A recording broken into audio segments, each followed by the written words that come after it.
Fellow auto detailers, welcome to the show that features interviews with today's most successful auto detailers. This is the Auto Detailing Podcast. Here's your host, Jimbo Balaam.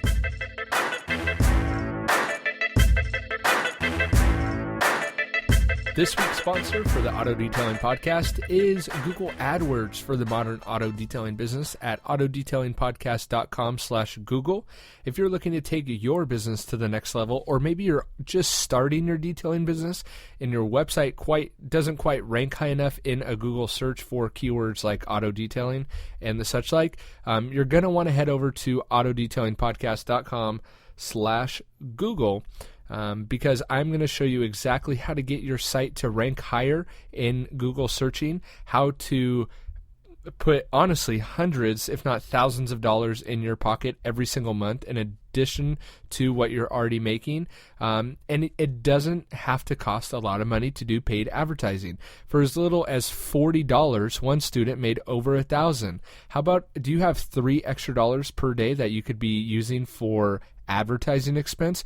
With $3 a day, I had another student net over $1,300 one month. That means he spent maybe $90 in ad spend for the whole month and made $1,300. I think that's an investment that we would all make. So head on over to autodetailingpodcast.com/Google. Get that training done today and seriously take your business to the next level. That's autodetailingpodcast.com/Google. We'll see you on the inside.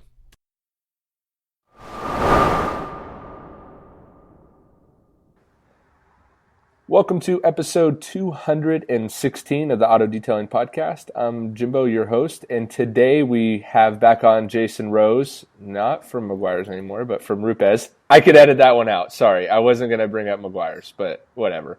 So, Jason, I'm sure everyone that has a Facebook page or kind of has their ear to the ground in the detailing industry knows what's new with you. But for those who may not, do you want to just give us a brief what's happening with you lately? Sure, yeah. 216, you said, episodes? Yeah. Wow. Yeah, it's been a while. That's outstanding, though. That's an awesome run of podcasts. Thanks. Trying to get as many out there as possible. Yeah. Well, good job. Thank you. So, yeah, I mean, most people are aware, but in July, I made a big career change and moved from California to Colorado, but 20 years with the McGuire's company, and then joined Rupes USA in July, and been having a lot of fun. You know what seems kind of cool to me, at least, and I don't know if this is true, and correct me if I'm wrong, but it seems like because of the move that you made, it's almost like you just gained more family. Like, you didn't leave the McGuire's, you left titles or jobs or companies, but it seems like because of the type of company that you moved to, it's almost like your family just got bigger, per se. You know, not like you had to, I don't know if that makes any sense, but one of the blessings about this move for me is that it isn't too far of a departure from what I was doing, which is what I think you were trying to say. So the network of distributors that I was involved in at McGuire's is very similar to the network I'm involved in now, and it's still, polishing on paint. So a lot of similarities, and the job description that I have is very similar to what I was doing. So it's, the point is taken. What you said, that it just is. It's not a dramatic difference from what I was doing. Mm-hmm. Awesome. So today I had the brilliant idea of just talking about you and yourself the whole time for the show, and you fired back that you don't enjoy talking about yourself too much. So you had the great idea of talking about multi-tool paint correction and also edge work within tight spaces with tools, which I think is a growing. Obviously a growing, not just trend, but a growing, it was a need and a want by a lot of guys for a long time. And one of the things that's exciting about the career that I'm having is, I'm several decades into it. Not saying I'm an old fart, but you're an old fart? I've been doing this a long time, and fortunate enough to travel around the world and see detailing from a lot of different perspectives and different cultures and different methods.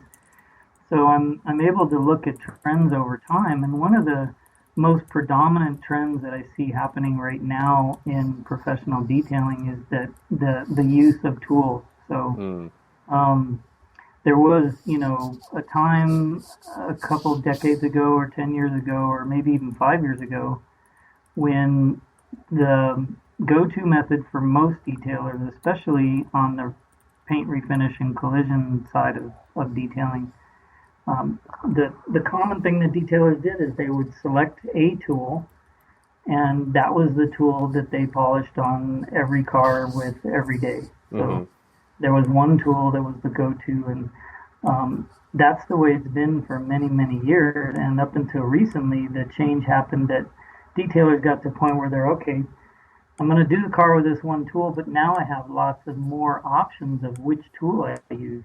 So they had choices of which tool, but it still was the case that they would take one tool and do the whole car and do every car with that tool. But the latest trend, and all that's changing dramatically and rapidly, lots of detailers are starting to not do the whole car or every car with one type of tool. They're doing what we call a multi-tool approach. And there's reasons for this because the expectation in detailing is everyone's trying to get more efficient and more effective and more precise and more professional. And multi-tool approaches lends itself well to that because there are some tools that are better in tight areas and edge work, and then there's other tools that are better on the flat, wide open spaces. So what's happening now is people are actually taking 2, sometimes 3 different tools and doing the whole car or every car with it now. And I think it just like you touched on, just being a more efficient detailer, and really delivering on high quality, high results. Because I was just thinking, just some of the annoying areas of a car to polish, and the first one that comes to my head, and it's not even that bad, but is like a side mirror. It's just like a side mirror just sucks sometimes. Or and then, for many years, the approach to the side mirror housing was, take your big 8-inch pad and your rotary and, try and polish around that thing. And it amazes me when I think about that that's the way it's been done for years because there are so much better methods to do that area right now. And especially around or their pillars on the sides of the cars. The pillars and with exotic cars, there's the air intakes and all these different scoops and this and that and tight areas that are just physically hard to get a tool into. So there's lots of different places on a car where a small mini size handheld tool is much more effective and a lot faster, frankly, and with less risk because as soon as you take a big pad and a big powerful tool and you do a delicate small area, you run the risk of damage. Well, that's what I was just thinking off the top of my head. Maybe someone's out there thinking, well, yeah, but it's fine. You can still do a side mirror, or you could still do the side pillar with a big 8-inch pad or whatever on a rotary. You still can. But if you think about from an efficiency standpoint, and you think about just the sling of product and the mess that you create that you have to actually go back and clean up, it's really an inefficient method of doing it, and as well as being just totally risky, like you mentioned. When you think of risk, when you think of efficiency, but the other thing to think of is the learning curve. So a lot of detail operations have employees, and imagine the process of teaching somebody how to do those areas with a big pad and big tool versus teaching somebody how to use a smaller tool, which you have a lot more hand control with. It's just simply a lot easier to teach them. So there's a lot of pluses to it, and you're going to have listeners on your podcast right now that are thinking to themselves, "Oh, I've been doing this for years with a big pad and a tool, and I get those areas no problem." And they would be right. It's not a major issue for many experienced detailers, but the point is still on the table that there could be more efficient, less risky, and easier ways for people. You brought up a good point about people with or shops with employees and trying to keep the quality of work as high as possible and efficient as possible within maybe a shop with higher turnover.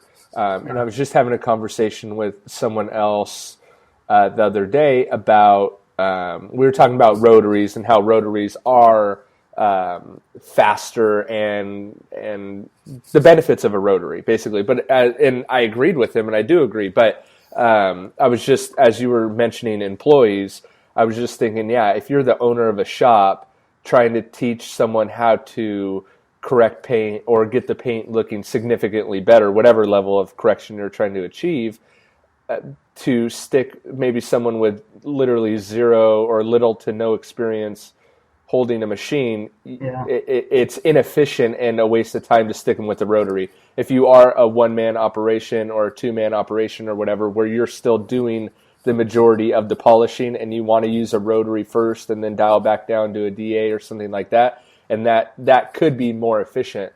But in a shop style setting with employees, I could see that it doesn't even compare the benefits to that. Yeah, absolutely. Because to master the rotary approach literally takes months for somebody, sometimes years.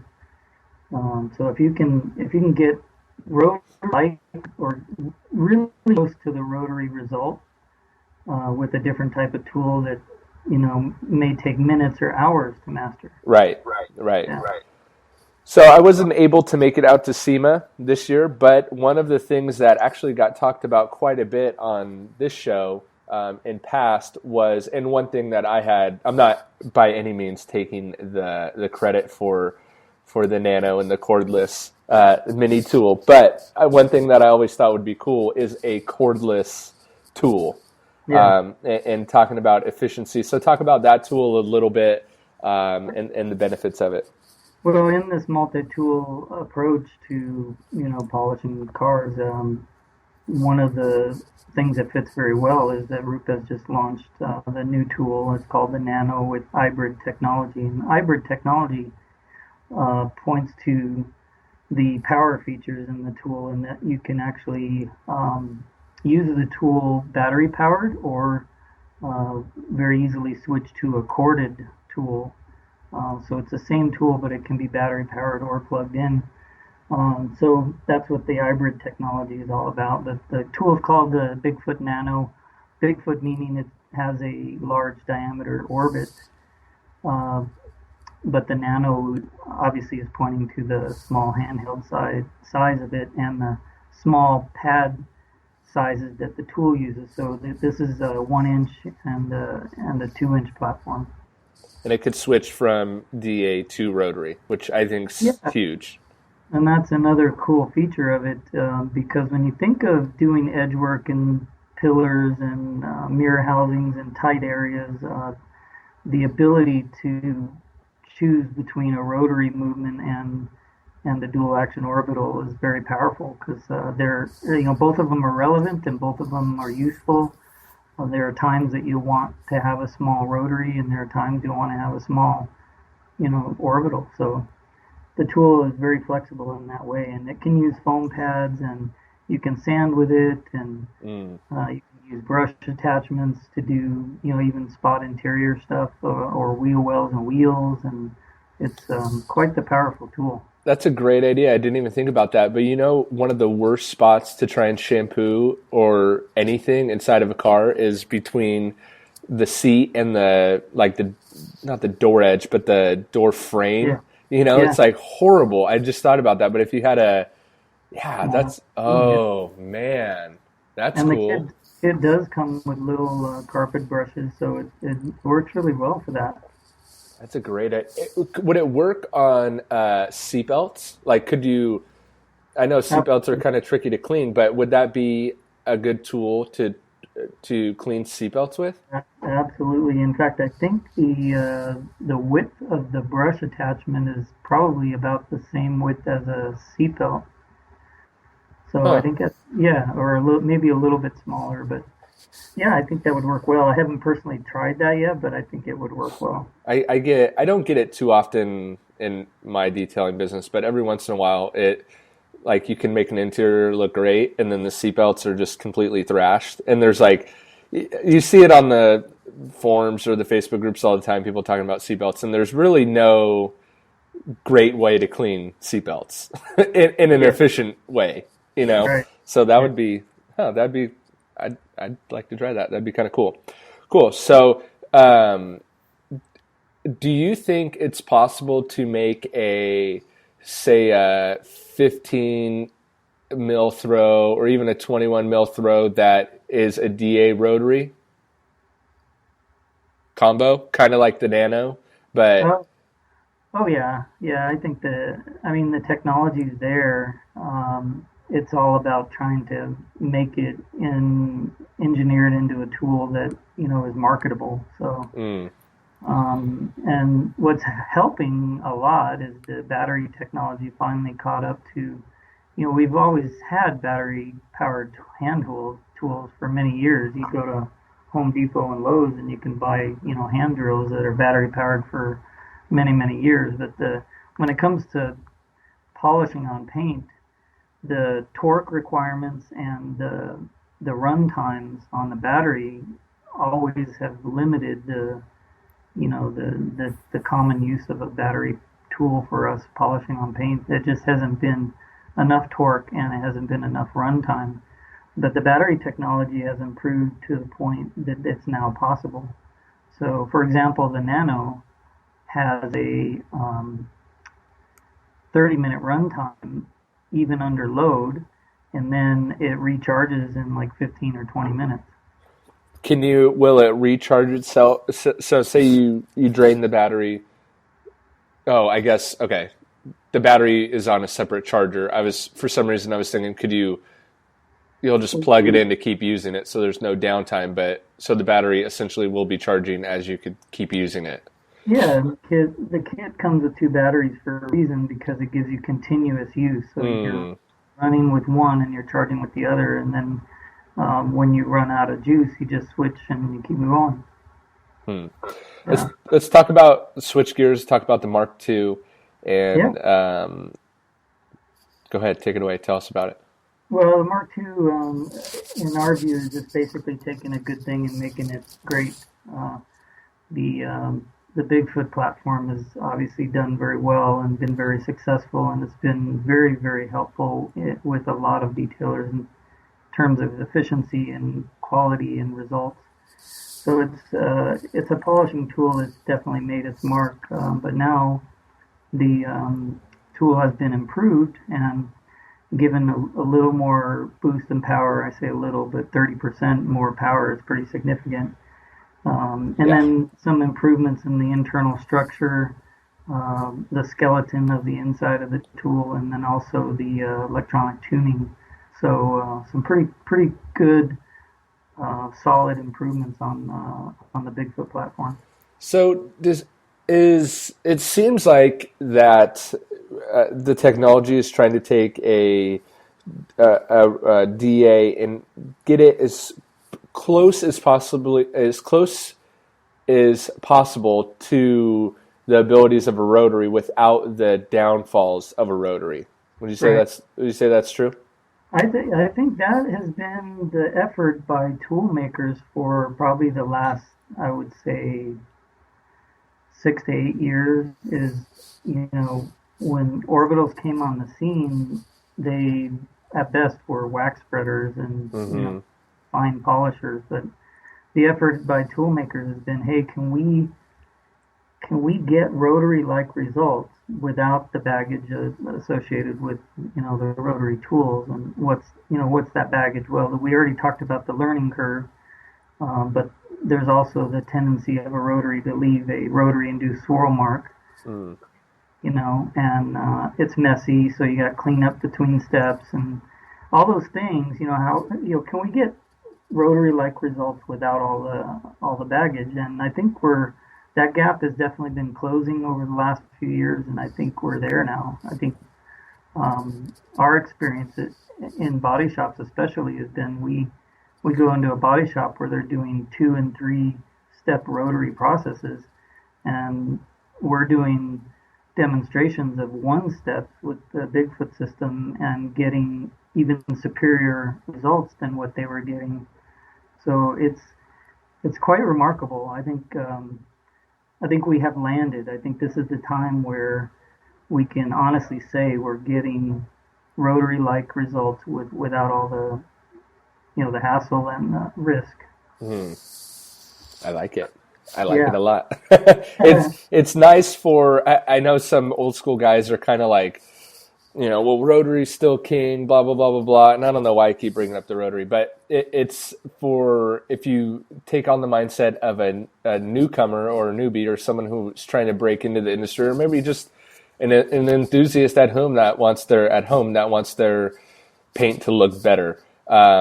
It's kind of nice for them, it's a confidence booster. Right, exactly. And here's the thing, just to be clear, because, we don't want to make a false statement about, bagging on the rotary. The reality is, and I will argue this point with anybody, especially those guys that have been doing rotary for 30 years. The reality is that we are not saying that we're better than rotary. So with the Bigfoot system compared to a rotary process, or actually let's say it this way, a rotary application on paint compared to any type of orbital process that's available on the market right now, it is a true statement that if you look at defect removal speed alone, the rotary will outpace any other tool that's available right now. So it is a fact. You can rip out defects really fast with a rotary. That's not being challenged right now. What is being challenged is the entire, from start to finish, the entire process. Removing defects, leaving a swirl-free finish, leaving a customer-pleasing result. Right. The entire process, including cleanup and including any risks involved, the better approach is going to be with a tool like the Bigfoot. Mm-hmm. Good point. That's a really good point. It's a difference in the way you look at it. If you look at defect removal speed alone, then yeah, the rotary is going to win. But if you look at all the other important considerations, like the overall efficiency of the whole process, or the risk, or the learning curve, all those other things, the Bigfoot system is going to win. That's a great point. Where do you think, what's next for, where the DA can go? I like to talk about, obviously you can't spill too many beans, but a little insight would never hurt anyone if you could. But maybe just your personal opinion, where do you think the DA could get even better? Well, I think without reviewing too much, you can actually look at the direction and the progress in the technology and the development in orbital tools, and you can see the direction that's going. So, for example, look at the Nano. Look at the capabilities of the Nano. It's battery powered. It's corded. You have that option. You've got options of different movements, rotary and different size orbits. So imagine those capabilities put into, medium and full-size tools.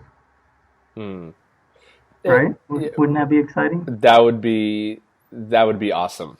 Because a different industry that I also follow kind of closely is the paintless dent repair, or PDR industry, and and a lot of the lights they use are battery powered.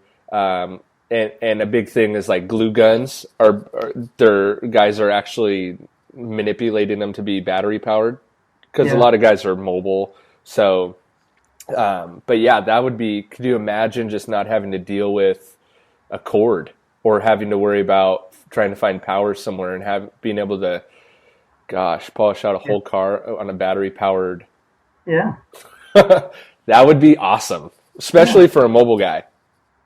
And I actually, predicted this over 5 years ago because I was asked this question at a trade show where, where do you see the future in polishing going? And it was a seminar on tools. So I shared, I think this was like 6 or 7 years ago. I shared that the next frontier, the undiscovered country, if you will, on machine polishing is going to be all about battery power, and it's going to be about flexibility or switchability between movements, and that has already validated itself that that's the direction it's going. So there'll be a time I predict that detailers like yourselves and all the others listening, that they will have some very powerful tools that within one tool they'll have the ability to switch between different movements and also have battery power and corded as an option. So I think it's going to be very fun. The next 3 to 5 years are going to be really exciting. What is it basically just, you mentioned that the battery technology is there, but is the battery technology there for a medium to large size tool? Or is that kind of still a hang up? No, I think it's there. The bigger challenges are not so much on battery power anymore, because like I said, that's caught up to what our needs are. The bigger challenge is going to be the engineering and trying to get different movements within the same, housing. That's going to be the bigger challenge. Okay. Imagine being able to switch between rotary, force rotation, or random DA orbital, and then think about the mechanics and the electronics that might be required to make that happen. I can't even think about it. My brain doesn't go there. I literally can't even, I'm like, I don't even know. I wouldn't even know where to start. Yeah. What else would you like to talk about having to do with multi-tool paint correction or edge work or the Rupes line? What else would you like to touch on? Well, I just think it's an exciting time for detailers given the trends and what I'm seeing. So this trend on going to multi-tool approaches on cars, it's very exciting to me. It's obviously great for the companies that I work with, but it just is. To me, what excites me is that from the detailer's perspective, it allows for some great performance on paint correction, and I just think it's a really exciting time. I agree, and the person I was talking to about a rotary, I was like, man, if you're looking at Rupes from a business standpoint and what they're doing, I'm like, it's brilliant. I mean, just brilliant. Yeah, and I think it's fun. It's fun to be able to offer solutions to detailers that they're really raving about. So it's really fun right now. And you're going to be at Mobile Tech Expo, so why don't you tell people where they can find you if they're going there? Yeah, the schedule for 2016 is pretty exciting to me too. I was just in a meeting yesterday where we're reviewing quarter 1 and quarter 2 schedule for all the Rufus training team. But the first event is the Mobile Tech Expo in Florida. I don't think it's next week, but it's the week after that, I think. But yeah, so those going to Mobile Tech, Rufus will have a booth, but Todd Helm, one of our leading trainers and an expert that's just absolutely awesome to present topics because he's really fun to listen to. But future or past guest of the show, by the way. Yeah. Oh, you have him on? Yeah, him and Chip.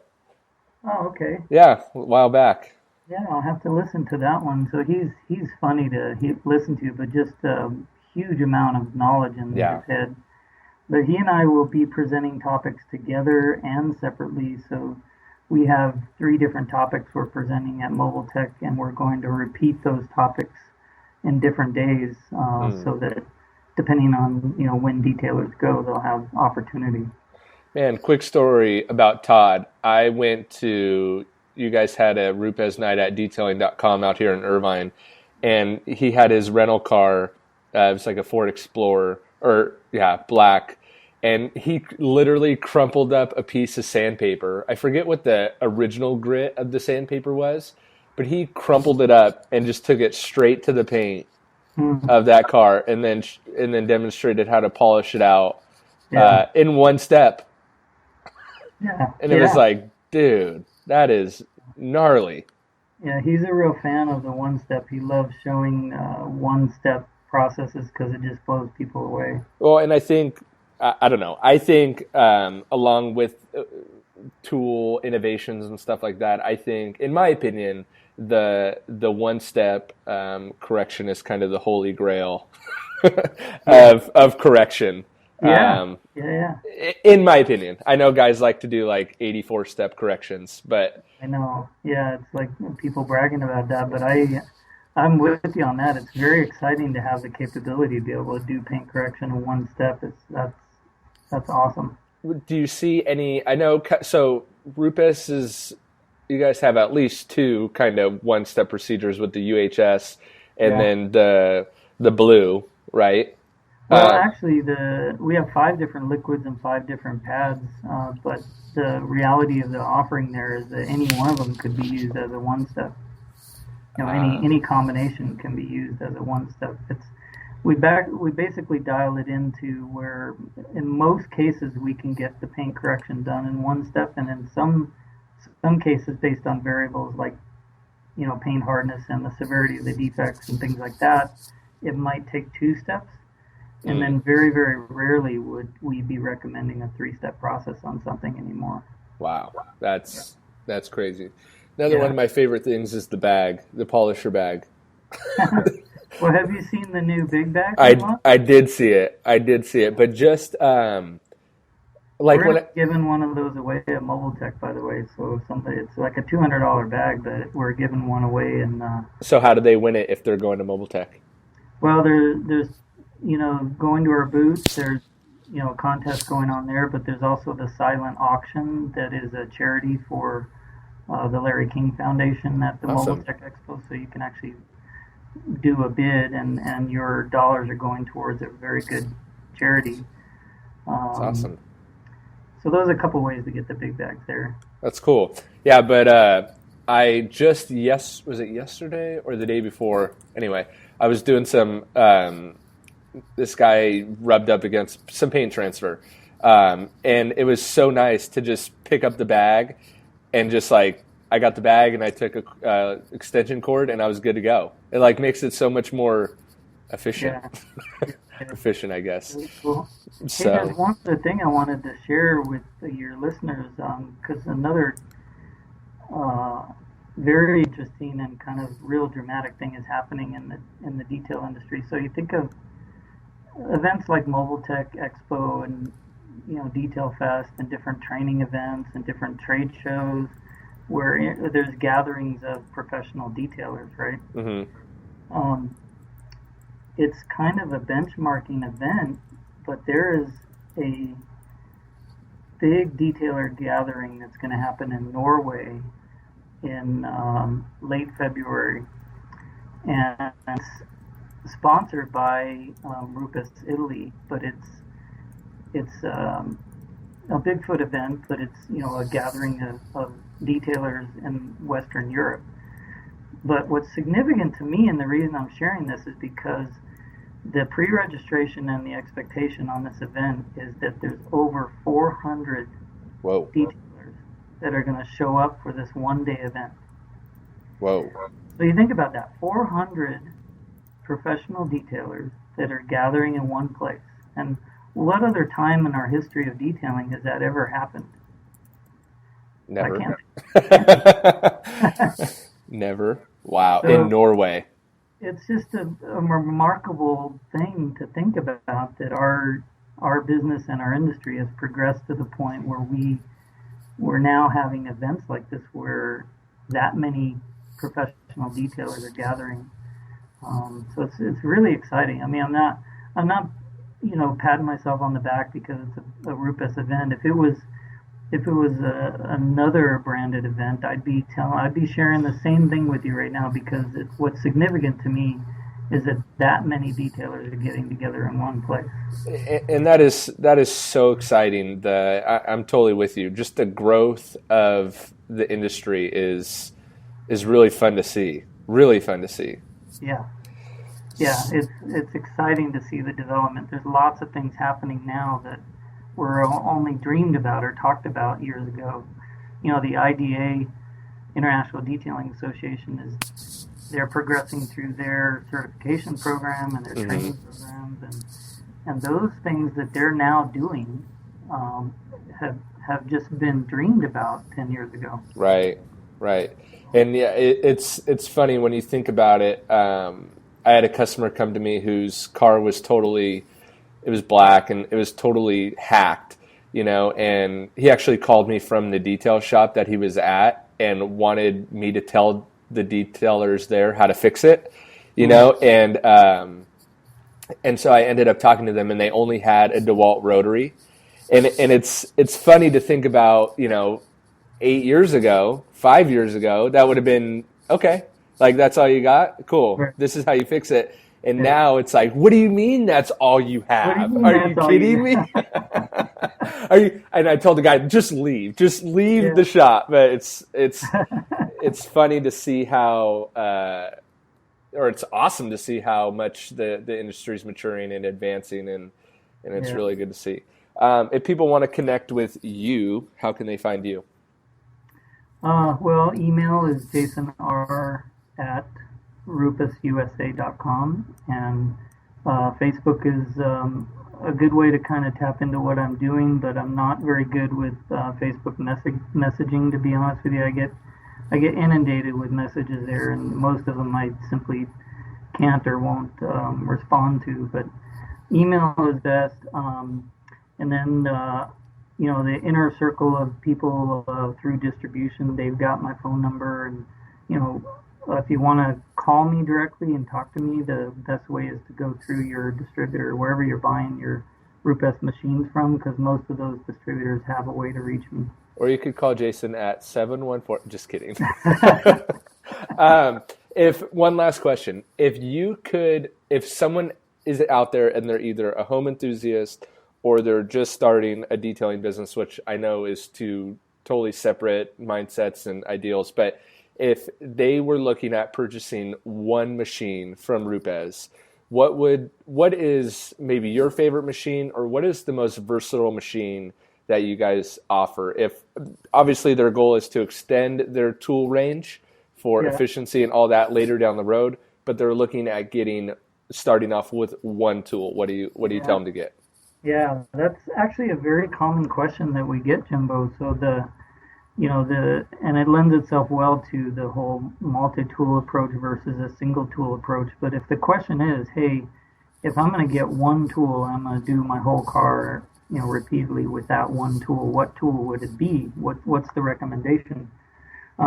So within the Rupes offering, there's several tools that would be a great recommendation as a single tool approach. Now, Rupes purchased Cyclo tool makers, and the Cyclo tool is actually one of those. If you're a consumer, a car owner and what we call a weekend warrior, you kind of do your own car in your driveway or in your garage. The Cyclo orbital tool is a great tool for that.